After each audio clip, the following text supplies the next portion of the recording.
Mr. President, we exercise our right of reply to one more attempt by the leader of Pakistan to tarnish the image of this august forum by bringing in matters internal to my country and going so far as to spew falsehoods on the world stage.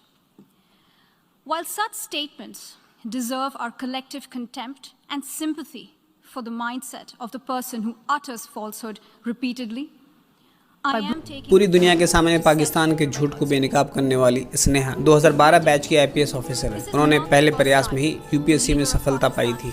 IPS बनने के बाद उन्हें विदेश मंत्रालय में नियुक्ति मिली। 2014 में भारतीय दूतावास मैड्रिड में भेजा गया। वर्तमान में वो संयुक्त राष्ट्र महासभा में भारत की प्रथम सचिव है। स्नेहा ने जेएनयू से पढ़ाई की है। उन्होंने यहाँ से एमए और एमफिल किया है। उनकी शुरुआती शिक्षा गोवा में और फिर पुणे के फर्ग्यूसन कॉलेज से ग्रेजुएट किया। उनकी फैमिली में वो पहली सिविल सेवा ऑफिसर। तो गाइस, आप स्नेहा दुबे के बारे में क्या कहना चाहेंगे कमेंट सेक्शन में जरूर बताएं और इसी तरह के अमेजिंग वीडियोस के लिए लाइक, शेयर और सब्सक्राइब करना बिल्कुल मत भूलिएगा।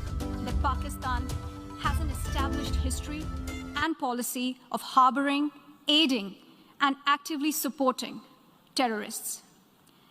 This is a country which has been globally recognized as one openly supporting, training, financing, and arming terrorists as a matter of state policy.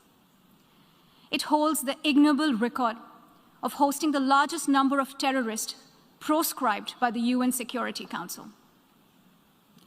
Mr. President, we marked the solemn occasion of the 20th anniversary of the 9/11 terror attacks just a few days back. The world has not forgotten that the mastermind behind that dastardly event, Osama bin Laden, got shelter in Pakistan. Pakistan leadership continues to glorify him as a martyr. Regrettably, even today, we heard the leader of Pakistan trying to justify acts of terror. Such defense of terrorism is unacceptable in the modern world. We keep hearing that Pakistan is a victim of terrorism. This is the country which is an arsonist disguising itself as a firefighter.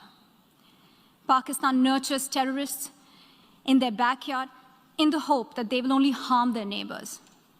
Our region, in fact, the entire world, has suffered because of their policies. On the other hand, they are trying to cover up sectarian violence in their country as acts of terror. Mr. President, this is also the country that still holds the despicable record in our region of having executed a religious and cultural genocide against the people of what is now Bangladesh. As we mark the 50th anniversary this year of that horrid event in history, there is not even an acknowledgement, much less accountability. Today, the minorities of Pakistan, the Sikhs, the Hindus, the Christians, live in constant fear and state-sponsored suppression of their rights. This is a regime where anti-Semitism is normalized by its leadership and even justified. Dissenting voices are muzzled daily, and enforced disappearances and extrajudicial killings are well documented.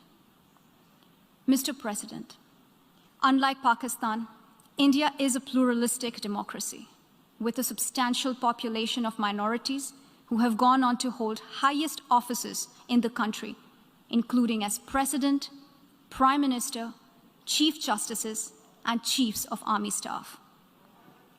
India is also a country with a free media and an independent judiciary that keeps a watch and protects our Constitution.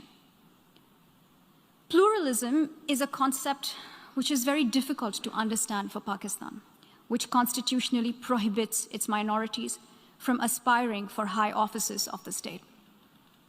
The least they could do is introspect before exposing themselves to ridicule on the world stage. Finally, Mr. President, let me reiterate here that the entire Union territories of Jammu and Kashmir and Ladakh were, are, and will always be an integral and inalienable part of India. This includes the areas that are under the illegal occupation of Pakistan.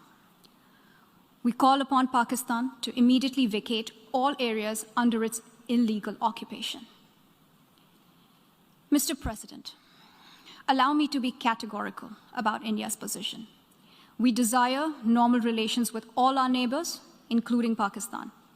However, it is for Pakistan to work sincerely towards creating a conducive atmosphere, including by taking credible, verifiable, and irreversible actions to not allow any territory under its control to be used for cross-border terrorism against India in any manner. I thank you, Mr. President.